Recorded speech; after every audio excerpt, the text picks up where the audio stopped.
Hi hello நண்பர்களே, அனைவருக்கும் வணக்கம். நான் உங்கள் முத்து. இப்பொழுது பார்த்தீங்கன்னா முகாபத் சர்பத் தர்பூசணி வச்சு எப்படி செய்கிறதுன்னு ஒரு வீடியோ போடுறேன். அனைவரும் பார்த்து இது மாதிரி செஞ்சு சுவையுடன் சாப்பிடுவோம். தர்பூசணியை நல்லா பொடிசாக நறுக்கிடுங்க. முடிஞ்சால் விதையை நீக்கிடுங்க, இல்லைன்னா விதை இருந்தாலும் ஒன்றும் பிரச்சனை இல்லை. கொஞ்சம் முடிஞ்ச வரையும் ரொம்ப நைஸாக நறுக்கிக்கங்க. நறுக்கின தர்பூசணியை உங்கள் அளவுக்கு தகுந்த மாதிரி பாத்திரத்தில் சேர்த்துக்கோங்க. சேர்த்துக்கிட்டு கொஞ்சம் சர்க்கரை, சீனியை சேர்த்துக்குங்க.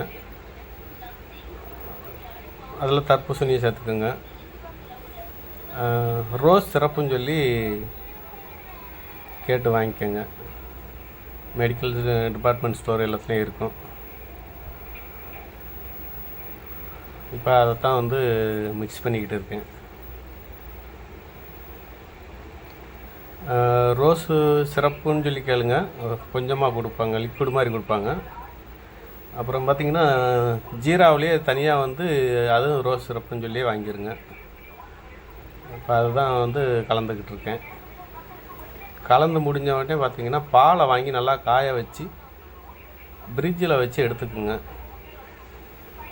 நீங்கள் எந்த அளவுக்கு தர்பூசணி சேர்க்குறீங்களோ அதே அளவுக்கு பாலும் கொஞ்சம் நல்லா திக்காக வாங்கி காய்ச்சி ஃப்ரிட்ஜில் வச்சதை எடுத்து கலந்துக்குங்க.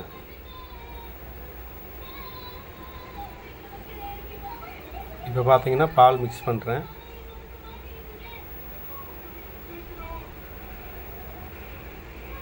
பாலை மிக்ஸ் பண்ணி ஒரு கலக்குங்க.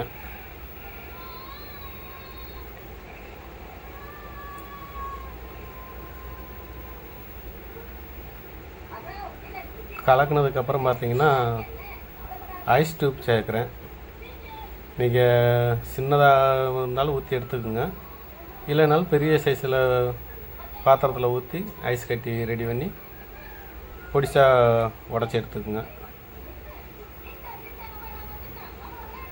அடுத்து பார்த்திங்கன்னா சப்ஜா சேர்க்குறேன். அதுவும் அளவுக்கு தகுந்த மாதிரி சேர்த்துக்குங்க. நான் பெரிய கரண்டியில் 2 கரண்டி சேர்த்துருக்கேன். நான் இப்போ அரை தர்பூசணி சேர்த்துருக்கேன், ஒரு 2.5 கிலோ அளவுக்கு. அதை வச்சு பெரிய கரண்டியில் 2 கரண்டி சப்ஜா சேர்த்துருக்கேன். பார்த்திங்கன்னா ஐஸ் டியூப் எடுத்து அதையும் மிக்ஸ் பண்ணுறேன்.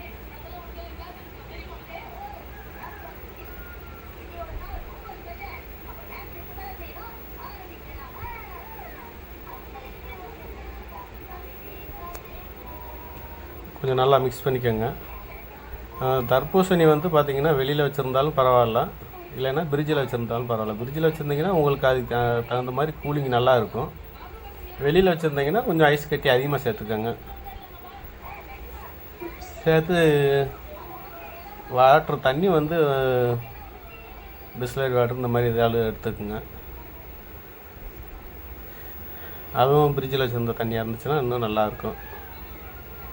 சாதா தண்ணி ஊற்றுனீங்கன்னா கொஞ்சம் கூலிங் கம்மியாக இருக்கும். கூலிங் இல்லைன்னா கூலிங் ஃப்ரிட்ஜில் வச்சு மறுபடியும் எடுத்து சாப்பிட்ற மாதிரி இருக்கும். ஃப்ரிட்ஜ் தண்ணி ஆயிடுச்சுன்னா உங்களுக்கு எடுத்தோடனே அப்படியே சாப்பிட்லாம். இப்போ பார்த்தீங்கன்னா எல்லாமே ரெடி ஆயிடுச்சு. இப்போ பாருங்கள், தயார் நிலையில் இருக்குது. இதை எடுத்து அப்படியே கண்ணாடி டம்ளரில் ஊற்றி மேலாவில் கொஞ்சமாக அந்த ரோஸ் சிரப்பு கொஞ்சம் சேர்த்துக்குங்க. அருமையாக இருக்கும். நான் சாப்பிட்டு பார்த்துட்டு வீடியோ போடுறேன். நீங்களும் செஞ்சு இது மாதிரி சுவையாக இந்த வெயிலுக்கு குளுன்னு சாப்பிட்டு சந்தோஷமாக இருங்க. ஓகே ஃப்ரெண்ட்ஸ், நன்றி, வணக்கம்.